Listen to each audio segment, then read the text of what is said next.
ओम श्री गणेशाय नमः। गौरी पुत्र भगवान गणेश की जय। जय श्री कृष्ण। राधे राधे। नमस्कार दोस्तों आप सभी को रमा एकादशी की हार्दिक शुभकामनाएं। लक्ष्मी नारायण की कृपा सदा आप और आपके परिवार पर बनी रहे। आप सभी की सारी मनोकामनाएं पूर्ण हो।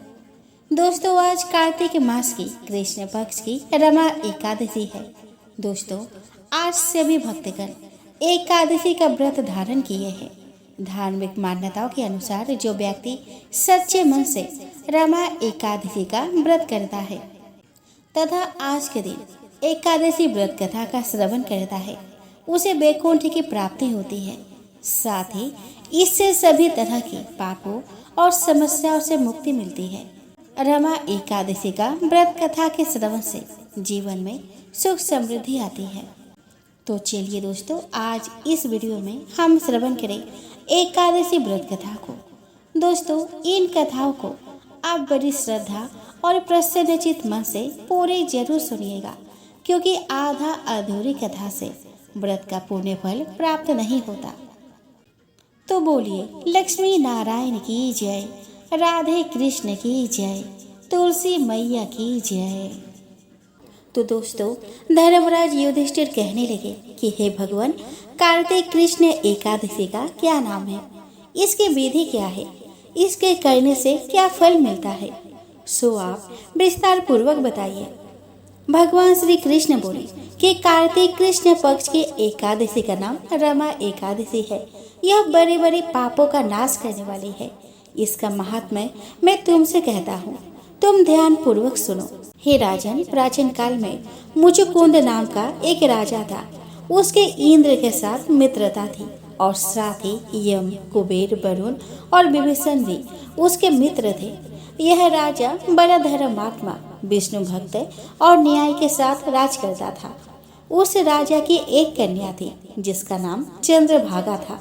उस कन्या का विवाह चंद्रसेन के पुत्र शोभन के साथ हुआ था। एक समय वह शोभन ससुराल आया। उन्हीं दिनों जल्द ही पुण्यदायिनी एकादशी यानी कि रमा एकादशी भी आने वाली थी।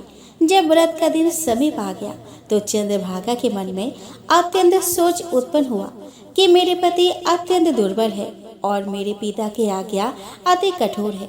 दसवीं को राजा ने ढोल बजवाकर सारे राज्य में यह घोषणा करवा दी कि एकादशी को भोजन नहीं करना चाहिए। ढोल की घोषणा सुनते ही शोभन को अत्यंत चिंता हुई और अपने पत्नी से कहा कि हे प्रिय, अब क्या करना चाहिए? मैं किसी प्रकार भी भूख सहन नहीं कर सकूंगा। ऐसा उपाय बतलाओ कि जिससे मेरे प्राण बच सके, अन्यथा मेरे प्राण अवश्य चले जाएंगे। चंद्रभागा कहने लगी कि हे स्वामी, मेरे पिता के राज में एकादशी के दिन कोई भी भोजन नहीं करता। हाथी, घोड़ा, ऊंट, बिल्ली, गौ आदि भी तृण, अन्न, जल आदि ग्रहण नहीं कर सकते। फिर मनुष्य का तो कहना ही क्या। यदि आप भोजन करना चाहते हैं तो किसी दूसरे स्थान पर चले जाइए, क्योंकि यदि आप यहीं रहना चाहते हैं तो आपको अवश्य व्रत करना पड़ेगा। ऐसा सुनकर शोभन कहने लगा कि हे प्रिय, मैं अवश्य व्रत करूंगा। जो भाग्य में होगा वह देखा जाएगा। इस प्रकार से विचार कर शोभन ने व्रत रख लिया और वह भूख व प्यास से अत्यंत पीड़ित होने लगा। जब सूर्य नारायण अस्त हो गए और रात्रि को जागरण का समय आया तो वैष्णव को अत्यंत हर्ष देने वाला था, परंतु शोभन के लिए अत्यंत दुखदायी हुआ। प्रातः काल होते ही शोभन के प्राण निकल गए।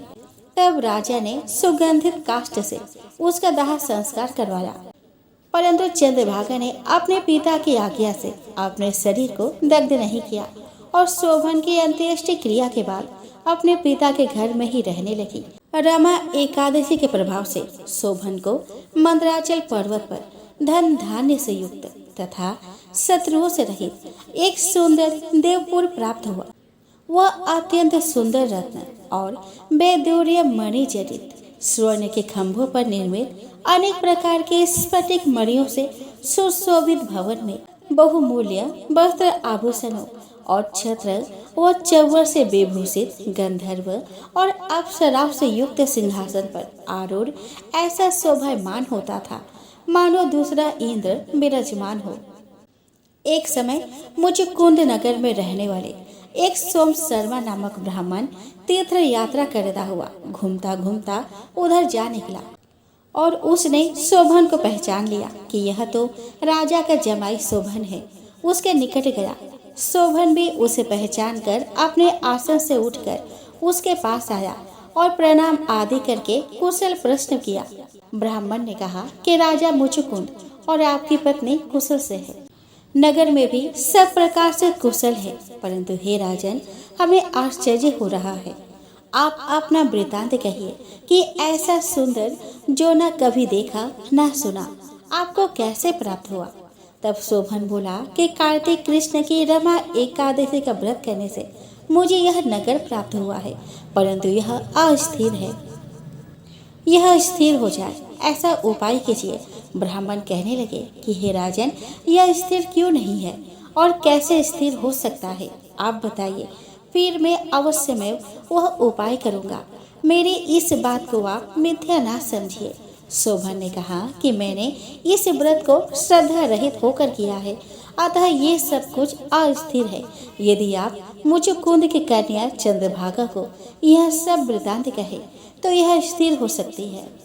ऐसा सुनकर उस श्रेष्ठ ब्राह्मण ने अपने नगर लौटकर चंद्रभागा से सब वृतांत कह सुनाया। ब्राह्मण के वचन सुनकर चंद्रभागा बड़ी प्रसन्नता से ब्राह्मण से कहने लगी कि हे ब्राह्मण, यह सब बातें आपने प्रत्यक्ष देखी है या फिर स्वप्न की बातें कर रहे हैं। ब्राह्मण कहने लगे कि हे पुत्री, मैंने महावन में तुम्हारे पति को प्रत्यक्ष देखा है, साथ ही किसी से विजय ना हो ऐसा देवताओं के नगर के समान उनका नगर भी देखा है। उन्होंने यह भी कहा है कि यह स्थिर नहीं है। जिस प्रकार वह स्थिर हो सके सो उपाय करना चाहिए। चंद्रभागा कहने लगी कि हे विप्र, तुम मुझे वहां ले चलो। मुझे पतिदेव के दर्शन की तीव्र लालसा है। मैं आपने किए हुए पुण्य से उस नगर को स्थिर बना दूंगी। आप ऐसा कार्य कीजिए जिससे उनका हमारा संजोग हो सके, क्योंकि वियोगी को मिला देना महान पुण्य है। सोम शर्मा यह बात सुनकर चंद्रभागा को लेकर मंदराचल पर्वत के समीप वामदेव ऋषि के आश्रम पर गए। वामदेव जी ने सारी बात सुनकर वेद मंत्रों के उच्चारण से चंद्रभागा का अभिषेक कर दिया। तब ऋषि के मंत्र के प्रभाव और एकादशी व्रत से चंद्रभागा का शरीर दिव्य हो गया और वह दिव्य गति को प्राप्त हुई। इसके बाद बड़ी प्रसन्नता के साथ अपने पति के निकट गई। अपने प्रिय पत्नी को आते देखकर शोभन अति प्रसन्न हुआ और उसे बुलाकर अपने बाई तरफ बैठा लिया। चंद्रभागा कहने लगी कि हे प्राणनाथ, आप मेरे पुण्य को ग्रहण कीजिए।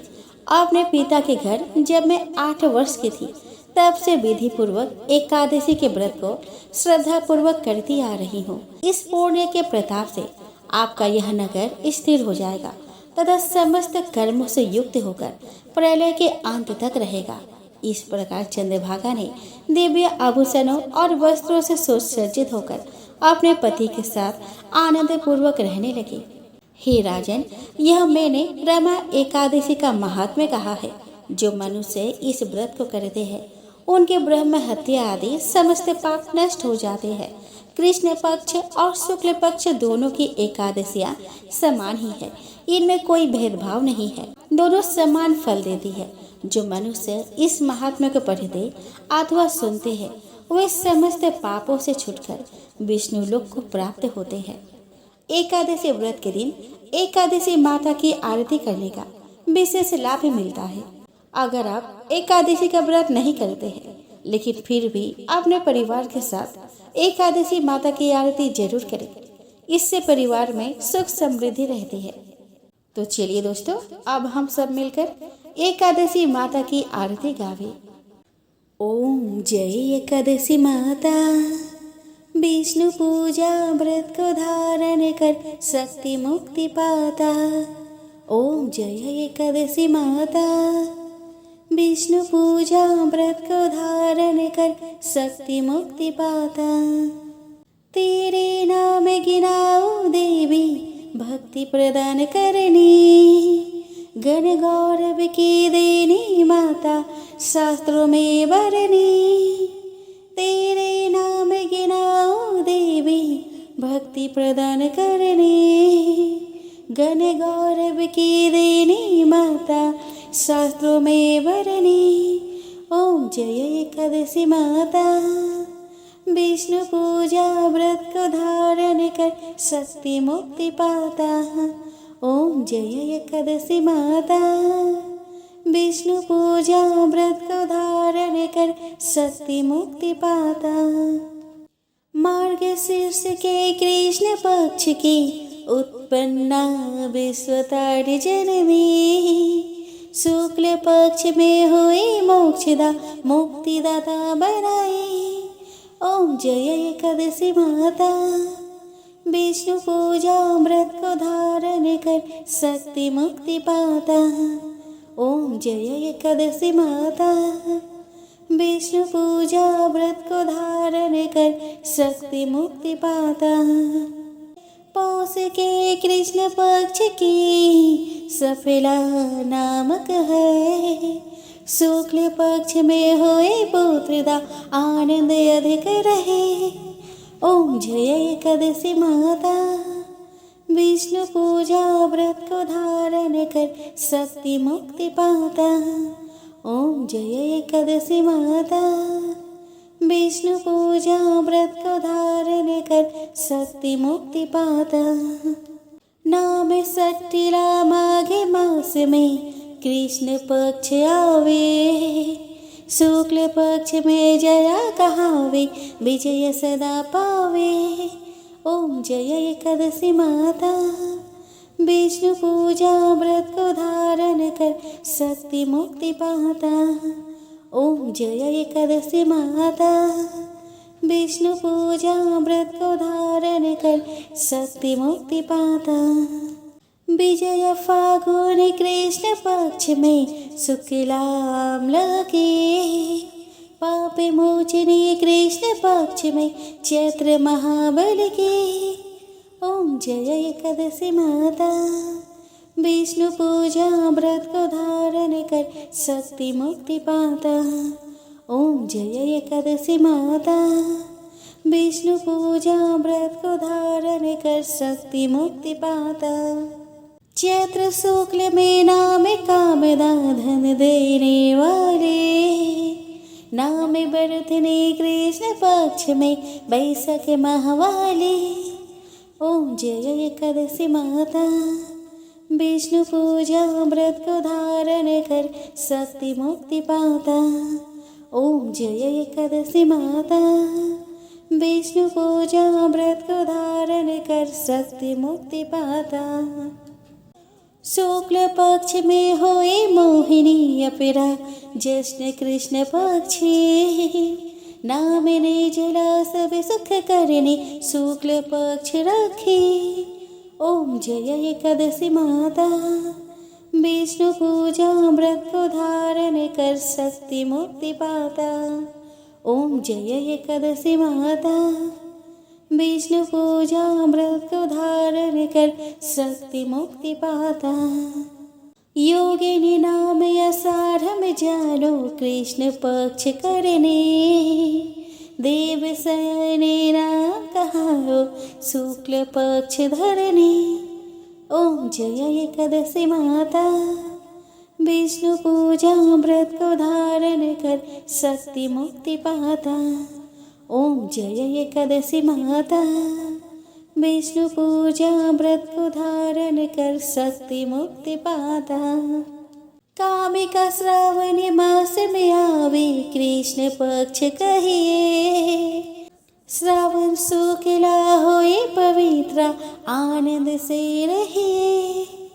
ओम जय एकादशी माता। विष्णु पूजा व्रत को धारण कर शक्ति मुक्ति पाता। ओम जय एकादशी माता। विष्णु पूजा व्रत को धारण कर शक्ति मुक्ति पाता। आजा भाद्रपद कृष्ण पक्ष के परिवर्तन शुक्ला। इंद्र आसीन कृष्ण पक्ष में व्रत से भव सागर निकला। ओम जय एकादशी माता।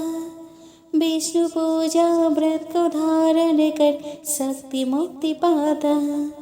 ओम जय एकादशी माता। विष्णु पूजा व्रत को धारण कर शक्ति मुक्ति पाता। पापन को सहे शुक्ल पक्ष में आप हरण हारे। रमा मास कार्तिक में आवे सुखदायक भारे। ओम जय एकादशी माता। विष्णु पूजा व्रत को धारण कर शक्ति मुक्ति पाता। ओम जय एकादशी माता। विष्णु पूजा व्रत को धारण कर शक्ति मुक्ति पाता। देव उत्थरे शुक्ल पक्ष के दुख नाशक मैया। पावन मास में करो विनती पार करो नैया। ओम जय एकादशी माता। विष्णु पूजा व्रत को धारण कर शक्ति मुक्ति पाता। परमा कृष्ण पक्ष में होते जन मंगल करने। शुक्ल मास में होए पर मेरे दुख दरिद्र हरने। ओम जय एकादशी माता। विष्णु पूजा व्रत को धारण कर शक्ति मुक्ति पाता। जो कोई आरती एकादशी की भक्ति सहित गावे। जन गुरुदा स्वर्ग का वासा निश्चय वह पावे। ओम जय एकादशी माता। विष्णु पूजा व्रत को धारण कर शक्ति मुक्ति पाता। ओम जय एकादशी माता। विष्णु पूजा व्रत को धारण कर शक्ति मुक्ति पाता। तो प्रेम से बोलो एकादशी माता की जय हो।